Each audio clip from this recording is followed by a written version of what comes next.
as the Israelis and the Palestinians continue to negotiate for the framework of the beginning of the peace talks, a group of right-wing scholars called the Professors for a Strong Israel has come together to discuss a fresh view for the two-state solution.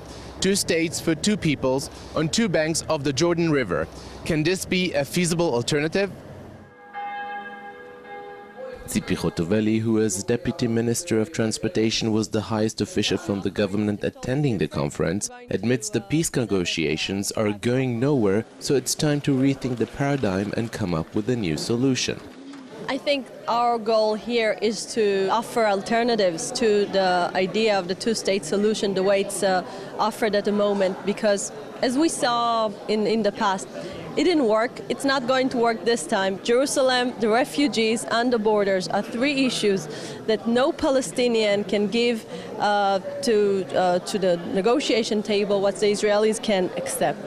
This is why I think this conference is so essential, and I think the conclusions are pretty much new thinking, changing the paradigm, and I think I'll go to the Prime Minister and throughout the negotiation, and I will say your party is not supporting the idea of the two-state solution.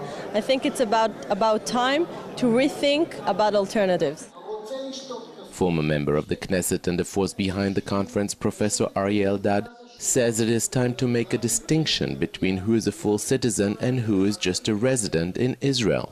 I hope that today's discussion will show the availability of another option, an alternative plan for the two-state solution, which is two states for two people on both sides of the Jordan River. Palestine will be east to the Jordan River, Israel will be west to the Jordan.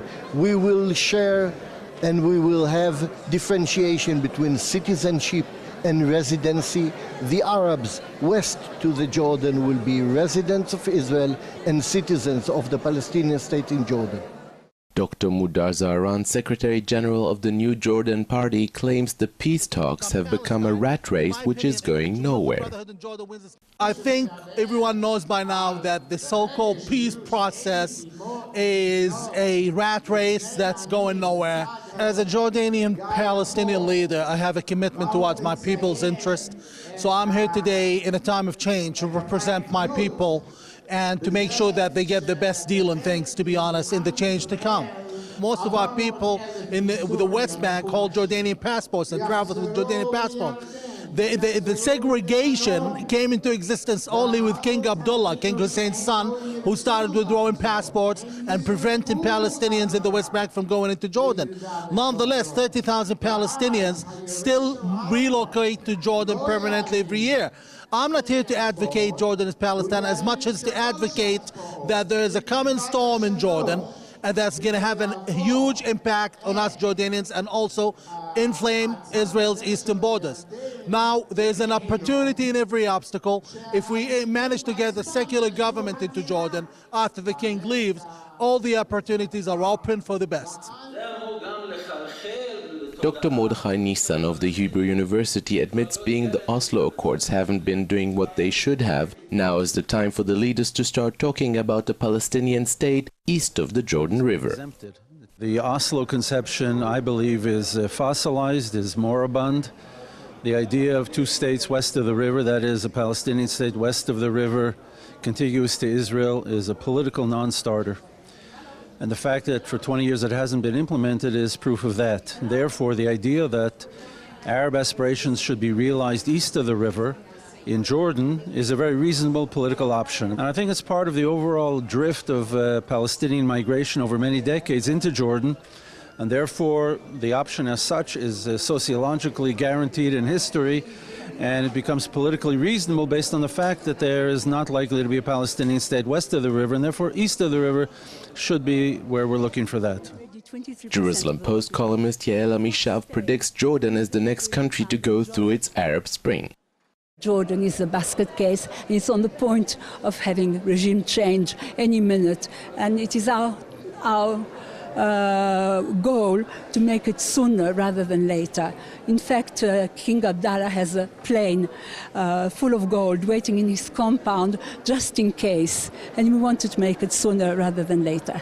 The Jordanian opposition leader Zaharan claims if we won't act now, things might get out of control in Jordan too.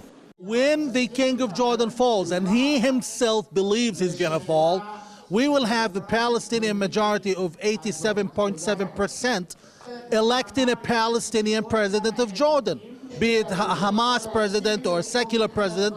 And again, if we have a Palestinian majority with a Palestinian president in a Palestinian state that's already established, it sure is much easier than establishing vague dreams. If we end up with Hamas president in Jordan after the king falls, we're looking into a much deeper, much more complicated problem than Syria, that's going to burn the whole region. Believe the king himself. He told Senator Lindsey Graham that I don't think I'm going to be in power within a year, and he said the same thing to General Dempsey, the U.S. Chief of Staff. So take it from the horse's mouth, prepare for the storm to come, or else we all going down the drain. So can this really be a viable solution to the deadlock of the peace negotiations, or has the ship for this option already sailed? The delegates at this conference are certain that this solution is what is needed to finish for once and for all the over 60-year-old conflict. For JN1, I'm Jacobsohn at the Menachem Begin Heritage Center in Jerusalem.